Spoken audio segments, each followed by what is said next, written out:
So, weiter geht's bei uns im Kitesurf-Test mit einem neu überarbeiteten Eleveight RS+. Insgesamt wurde von diesem 3-Strut Freeride Crossover Kite die gesamte Geometrie überarbeitet. Aufgehangen ist die schlanke Fronttube mit einer 5-Punkt-Waage ohne Pulleys. Um die einzelnen Disziplinen noch etwas besser einstellen zu können, gibt es am außenliegenden, also dem Tipp am nächsten liegenden V, nochmal 3 Knoten, um hier das Setup in Richtung Wave, Freeride, Freestyle einstellen zu können. Die Steuerleinen sind direkt mit dem Tipp verbunden und es gibt 2 Möglichkeiten, um hier Bardruck und Turning Speed auf den Geschmack anpassen zu können.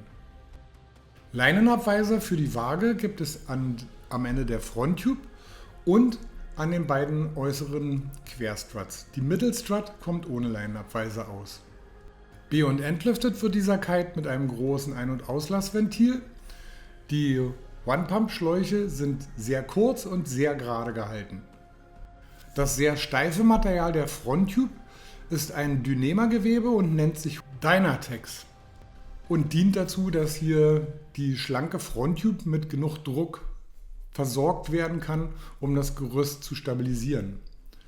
Die Fronttube ist mit einer Kedernaht verschlossen, von der Innenseite gedoppelt und vernäht. Als Flugtuch verwendet Eleveight hier ein 4-fach-Ripstop-Material. Die Abrisskante ist hier zweifach gedoppelt und das Ganze ist mit so leichten Steps in der Doppelung versehen.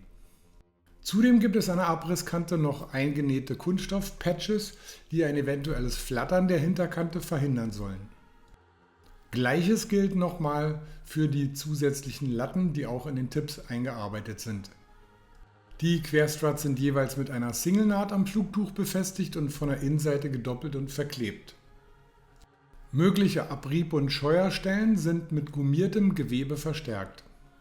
Der Übergang der Fronttube zum Flugtuch ist mit einem hochfesten Tuchstreifen gedoppelt. In puncto Verarbeitungsqualität ist das Ganze hier wirklich absolut lobenswert, blitzsauber verarbeitet.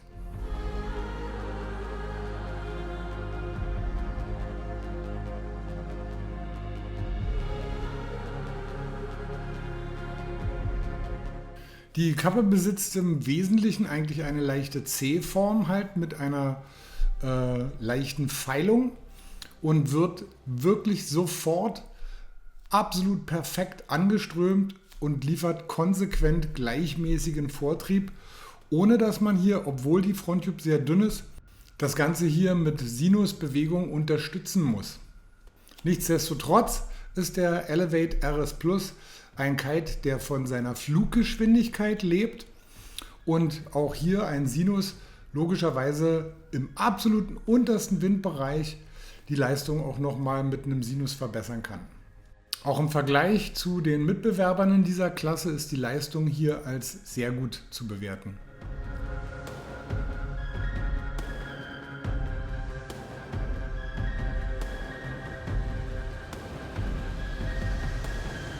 Im Vergleich zum hauseigenen RS, den wir auch in einem gleichen Zeitraum getestet haben, der Test erfolgt auch in baldiger Kürze, ist hier die Positionierung etwas weiter außen am Windfensterrand in Kombination mit dem wirklich sehr gleichmäßigen Vortrieb, der keinerlei Korrekturen benötigt. Die Kappe steht genau perfekt am Punkt.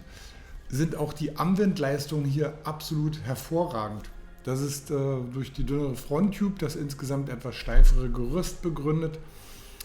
Diesen Schirm bringt hier auf dem Amwindkurs nichts aus der Ruhe und liefert, wie gesagt, halt wirklich sehr gute Leistung.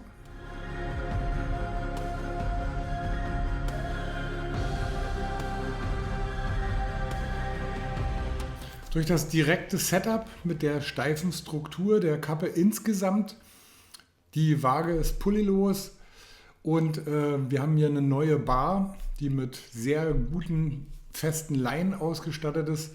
Da gibt es später nochmal ein Video dazu.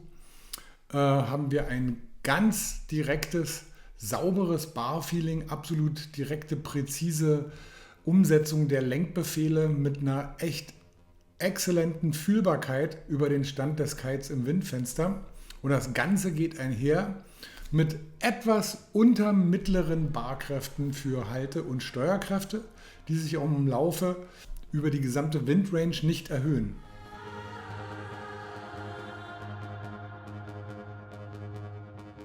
Der RS Plus ist wie gesagt ein Kite, der mehr von seiner Fluggeschwindigkeit lebt und kommt somit auch gut nur mit einem mittleren Grundzug aus.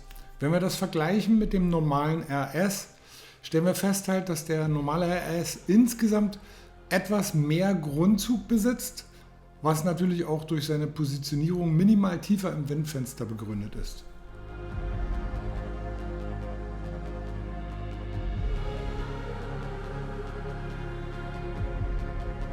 Dementsprechend haben wir auch insgesamt eine etwas explosivere Kraftentfaltung, auch im Vergleich zum RS.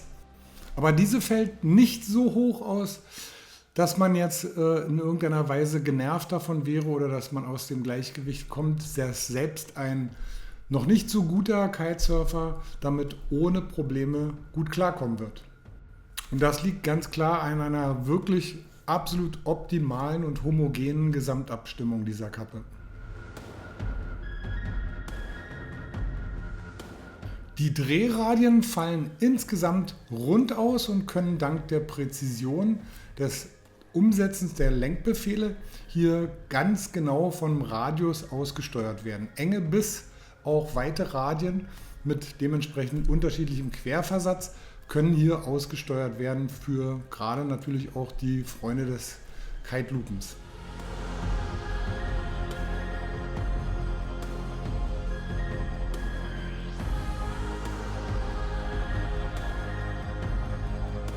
In puncto Profilstabilität ist das Gesamtkonzept ebenfalls aufgegangen.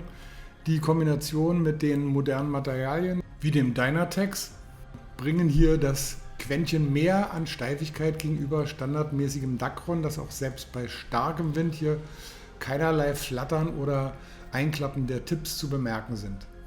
Aber ebenso hält sich die Kappe auch bei sehr wenig Wind wirklich exzellent am Himmel. Das liegt an der völlig neutralen Ausbalanciertheit der Anströmung zur Abrisskante. Also Front- oder Backstall sind hier in diesem Modell vollständig fremd. Und man kann es mit leichtem Bewegen, wirklich auch bei geringsten Windstärken, kann man den RS Plus sehr schön am Himmel halten.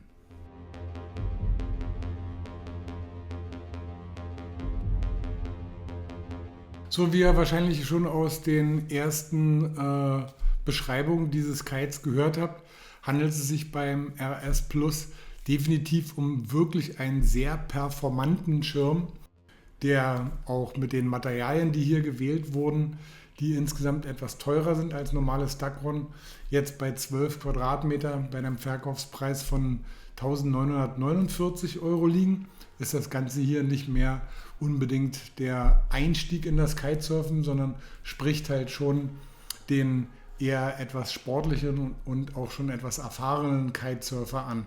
Und die Leistung, die wird dann natürlich auch viel beim Springen beurteilt.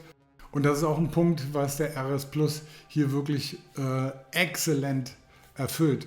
Neben seiner Fähigkeit halt alle Bereiche wirklich optimal und schön abzudecken, besitzt er beim eingehakten Springen einen schönen explosiven Lift, der ganz leicht über die Bar mit einem leichten Lenkbefehl abzurufen ist. Sheet and Go gibt es hier nicht wirklich, also für einen absoluten Einsteiger ist es nicht unbedingt das richtige Modell, sondern ein bisschen lenken sollte man die Kappe schon dementsprechend, um hier in den Bereich der Leistung vorzustoßen. Das Ganze hat eine gute bis sehr gute Hangtime. Kites wie ein Core XR Pro oder ein Evo D-Lab hängen insgesamt nochmal etwas länger, aber die Art und Weise, wie ich hier die lange Hangtime abrufen kann, nämlich über das Fliegen des Kites während der Flugphase, also dabei immer das Ganze zu positionieren, das verlängert halt die Flugphasen doch absolut erheblich und unterscheidet auch den RS Plus vom normalen Eleveight RS. Das Ganze ist hier wirklich eine wahre Freude, einfach aufgrund des wunderschönen, super genauen Feedbacks. Man braucht keinerlei Sekunde, um sich an diese Kappe in irgendeiner Weise zu gewöhnen. Man geht damit aufs Wasser und merkt sofort, Mann, hier passt alles, hier stimmt alles. Das ist absolut intuitiv und wirklich leicht abzurufen. Leicht abzurufen, natürlich ein bisschen in Anführungsstrichelchen, da man halt, wie gesagt, halt auch ein bisschen Fahrkönnen hier schon besitzen sollte, um das Maximum an Leistung erfahren zu können. Bei Kite Loops schlägt er sich ebenfalls exzellent, auch bei stärkerem Wind klappen die Tipps hier nicht ein. Das Ganze ist sehr schön abgestützt und kann auf jeden Fall auch wettbewerbstauglich verwendet werden. Man kann ganz klar sagen, hier ist dem Kite-Designer von Eleveight, Peter Stieve, ein wirklich schönes Goldstück gelungen, was einfach eine derartige Freude verbreitet hat bei uns im Test, dass man ungern noch an dem gleichen Tag auf einen anderen Schirm wechseln wollte. Das ist hier wirklich purer Kitesurf-Spaß.